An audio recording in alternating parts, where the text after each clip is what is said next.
What would I do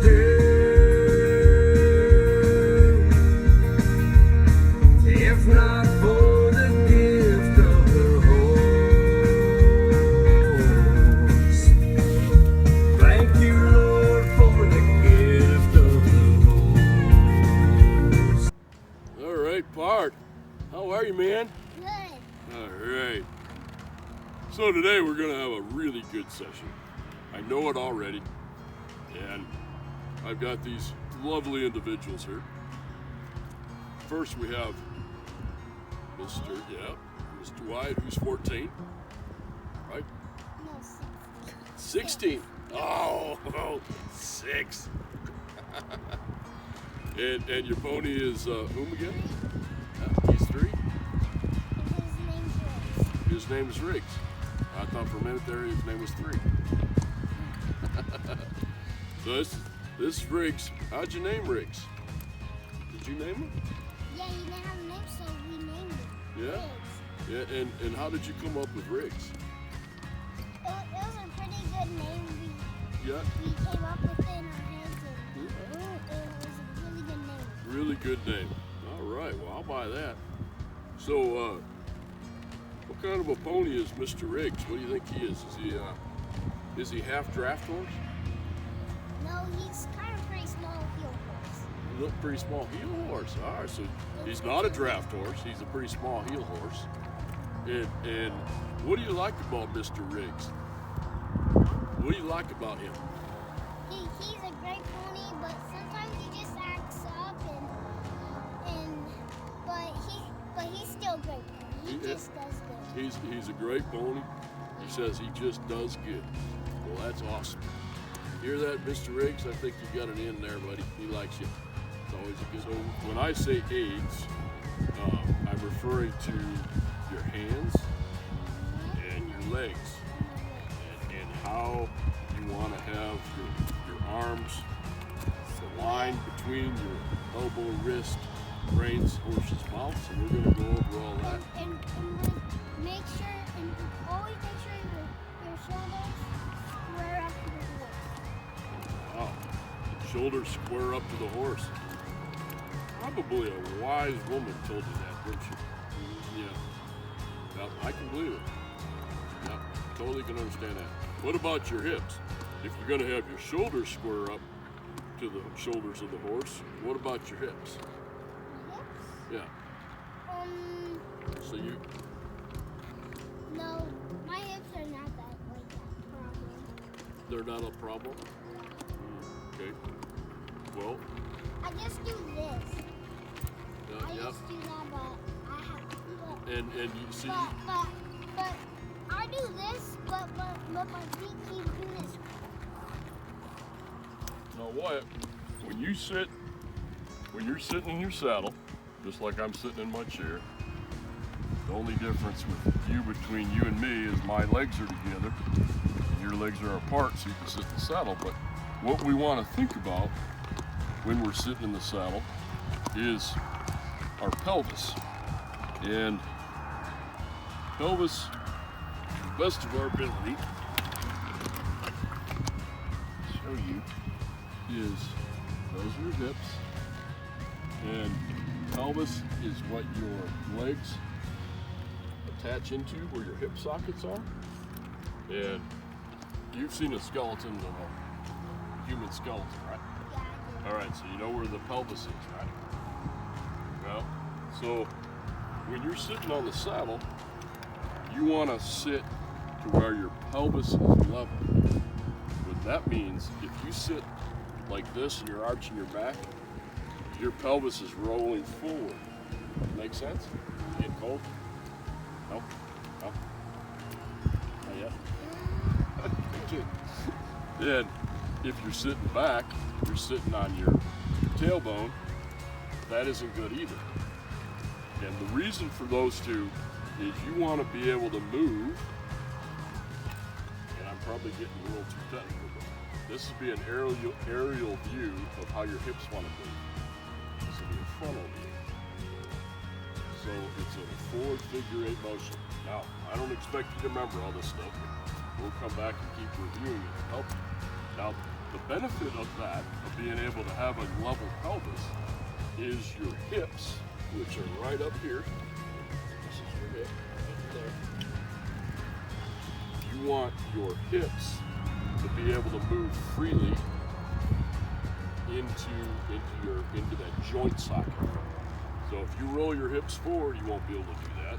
If you roll your hips back, you won't be able to do that. We'll go around and I'll have you walk around and I'll show you, as I talk you through it, what that means. How about loping and trotting? Well, loping and trotting, but those will come. If we can't get your position right and you understand it at the walk, it's going to be compromised or it's going to be affected in a not as positive a way as possible. But what this will help with is acquiring a more balanced, independent seat. And that's what your mom and I have been working on, your dad's been working on it, and where that'll not only help you with your pony Riggs and Bonnie and whatever else you ride, it'll also transfer to your bulls and your cows and maybe you must anymore. You moved on from that. No, I still ride horses. You still ride horses, you're still riding sheep. Right here is the hinge for your arm. You want to think of your shoulder as the hinge. You want to have a little bend in your elbow. I'm glad you're on a pony and not a horse because I can beat your elbows. So you want to bend about like that. Now these are pretty short, but you still want to have that bend. So when you're up here, you don't want your wrist, or excuse me, your elbow to be straight. You don't want straight arms. You want a little bend there. Pivots right there, meaning that's where you follow the horse's head and neck. And you want to be able to keep a box from here across to the swell on the other side. You don't want your arms to be out like this. You don't want your hands to be up here like this or down here like that. You want to have a nice. You want to be light-handed, right? And you want to be able to follow the horse as he moves forward. Now, if your arms are straight and locked, what does it do to your shoulders? Brings them forward, rolls them forward. You don't want that. You want to be able to open up your chest. So keep it where you can just allow your hands to move like that. Think of this. There's nothing closer to the way we walk, the way we gait, than the movement of Riggs and other ponies and horses out there. So, what that all means is, I want you to think about when you're in the saddle, walking on top of the horse. So, you're basically allowing your body to move in such a way that you're going to be able to get into the horse's rhythm, but by first being influenced by it. So walk around in a circle. Up this way. Yeah, just around us. Yes, not a real big one.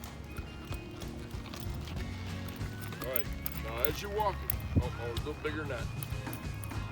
All right, Wyatt, while you're walking around here, tell me when Riggs' outside foreleg is coming forward. Outside foreleg. The one out on the outside towards the rib. So keep going, keep walking. So outside leg is coming forward. In. Now, outside leg. Now, what? Just kind of glance down and look at his outside shoulder.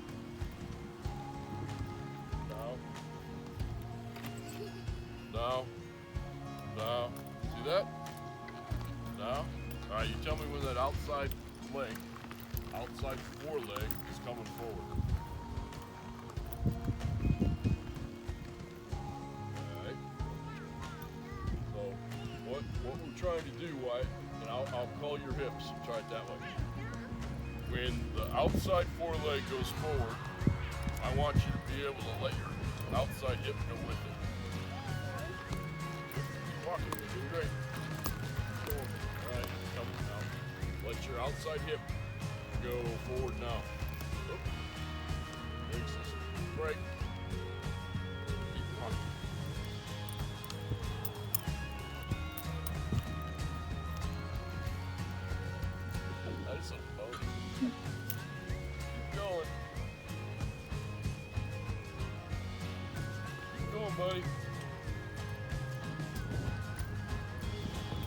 as best you can. Here we go. Outside hip coming forward now. Come on, keep moving. Keep moving. Outside hip forward now. Now. Now. You know what that means? Come here. So, here, walk forward a little. Right here. When this shoulder comes forward, I want this hip to come forward with it, just like that. And then when the other shoulder goes forward, let that hip come forward with it, just like that, all right? So you're gonna basically, when this leg goes forward, you're gonna follow with this hip. Now at this point, it might sound pretty foreign, but the whole objective of this, Wyatt, is to be able to establish your balance and your seat in such a greater way. Like this? That would work to a degree, but we want to be able to have your hips doing this. Right? Kind of a forward figure eight motion. Now when you post, you would do it just like you did there. Yep. But at the walk, you just want to let your hips go. So let's try get your hips down here. Go, keep walking, little buddy. So let your outside hip come forward now. Inside, outside hip, inside, outside, inside, outside. Keep going. Outside. There you go. Keep going. You're doing fine. Good job. Good job. Now remember that bend in your elbow part. Yep. Don't straighten your elbows out. That bend. That up.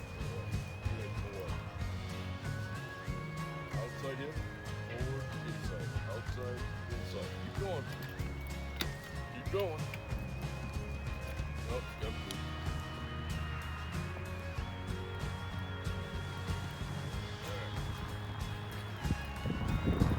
So now, boy, I know this kind of sounds like, man, this is like foreign language.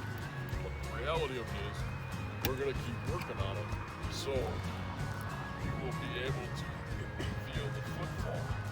Understand ultimately where Riggs' feet are within the movement of the walk and the trot, just to be able to transfer that balance that you've learned to your cows, your steers, your other types of riding as well. And it'll be neat to see the benefit that you have, not only with your progression with your work with Riggs, but also with your cows and milk dud, right? Milk dud, all right.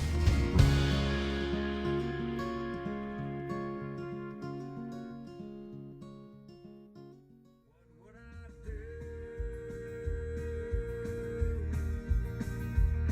if not for